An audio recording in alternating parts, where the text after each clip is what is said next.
Success in college takes a lot of focus and concentration. And if you're like me and you have ADHD, that's not a problem, as long as that something is interesting. But what about the boring stuff? What about getting started on that essay? What about putting away your clean laundry and actually taking the clean laundry out of the basket and putting it in the drawers? What about remembering that you have an advisor appointment the next day at 2 o'clock? Dang it! What about having the focus and the concentration to get through the boring, monotonous everyday task? Anyone? But even when we try to focus on the boring stuff, our brain's still screaming at us that now is not a good time. Tomorrow is much better. These types of tasks fall under the responsibility of the prefrontal cortex. It's an area of the brain that sits right behind the forehead. It houses what we call executive functions. Simply think of your executive functions as your GPS system. It means go up to the right. Executive functions fall under things like getting started on a task that maybe you're not looking so forward to doing, blocking out distractions, managing your emotions so that you can push through, planning, thinking ahead, organization. Those are all executive functions and they're critical for college success.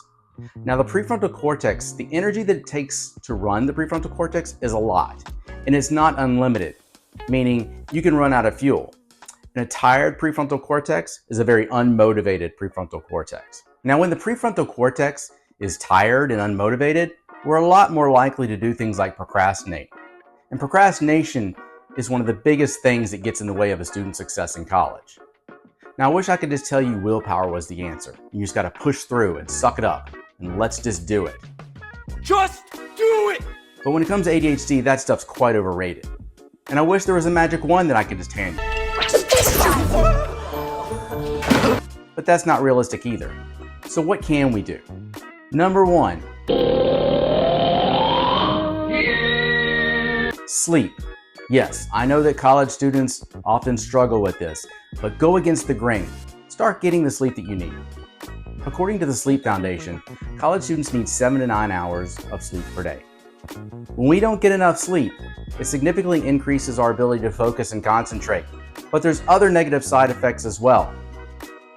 Anxiety, weight gain, depression, irritability, low energy, and overall, our immune systems take a hit, making it really hard to stay well and healthy throughout the semester.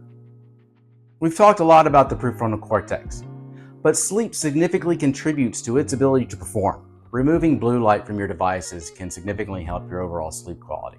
Blue light is the light that can actually inhibit our melatonin, which can really disrupt our sleep cycle. We can do things like taking a 20-minute nap during the day. Don't take anything longer than a 20-minute nap because otherwise we'll go into a deep sleep cycle that can really kind of keep us foggy for the rest of the day. But sometimes a 20-minute nap can kind of help revive us. Sometimes just having something with a little bit of sugar in it, like a Gatorade or a Powerade and a protein in the afternoon, can also give us a little bit of a second wind. Number two, exercise. According to the CDC, college students should get about 2.5 hours of exercise per week. I personally like to do about 30 to 45 minutes of exercise about 5 days a week, sometimes 6 days a week. That way, it's more routine, it's more habit, and if I'm not doing it that day, something feels really wrong in my brain. You also want to make sure that that exercise is pretty intense. The goal is to get your heartbeat elevated. That way, you're going to experience all the benefits that you need. And number three, create an ADHD-friendly environment. What is an ADHD-friendly environment? An ADHD-friendly environment is an environment that allows us to not waste so much time thinking about things and looking for things and hunting for things and worrying about things. We're really good at that.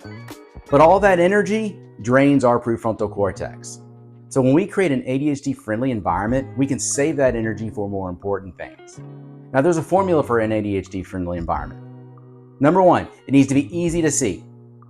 You don't have to need to be thinking about it. It pops out at you. You can grab it without having to shuffle through papers or look for things. So easy to see is number one. Number two, it needs to be easy to access. There's nothing worse than having to hunt for something, opening up a drawer and looking for something, looking in the back of the closet for something, looking in your car, running back and forth and back and forth. That creates stress and also drains the prefrontal cortex. The last one, it needs to be convenient. Because if it takes too many steps, our brain's going to say, not now. This is taking too long. So easy to see, easy to access, and convenient. What are some examples of ADHD friendly? My favorite is a simple hook. Rather than putting your backpack on the ground, in the closet, under the bed, have a hook for it. You can see it, you can grab it, that's its home forever. Makes life easy, you're not hunting for things. A simple phone case that actually sticks out and doesn't camouflage with everything. It's easy to find. You can also do that with keys.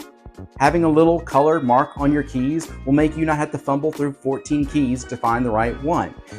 So I'm gonna have a lot more videos about how to create an ADHD friendly environment, but today we're starting the foundation. Start thinking about your system, start thinking about the things that you need to do every day.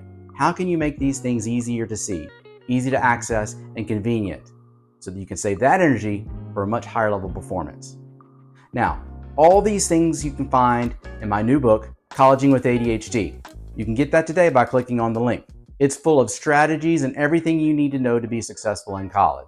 Thanks again, and don't forget to subscribe to my channel.